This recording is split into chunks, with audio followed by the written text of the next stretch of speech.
আসসালামু আলাইকুম। সবাই কেমন আছেন? আশা করি ভালো আছেন। আলহামদুলিল্লাহ আমিও ভালো আছি। তো আমি অনেক বন্ধুদের কমেন্টে, পোস্টে কমেন্ট করতে পারি না, কারণ আমি বাসায় থাকি না। আমি চাকরি করি। তো আমি চেষ্টা করি যখনই মোবাইলটা সামনে পাই হাতে নিয়ে সবার কমেন্টে বা পোস্টে কমেন্ট করার জন্য। তো বুঝেনই তো, চাকরি করলে ব্যস্ততার মধ্যে সময় চইলা যায়। আর পরে চাকরি কইরা সবসময় মোবাইল টেপা যায় না। তো আমি যখনই সময় পাই আমি চেষ্টা করি সবার পরিবারে যাওয়ার জন্য, সবার সাথে অ্যাক্টিভ থাকার জন্য। তো আমার অনুরোধ, আপনারা কেউ আমাকে ভুল বুঝবেন না। হয়তো অনেক সময় কমেন্টের রিপ্লাই দিতেও দেরি হয়ে যায়।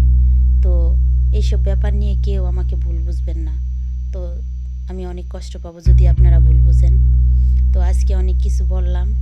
তো সবাই ভালো থাকবেন, সুস্থ থাকবেন। শুভরাত্রি।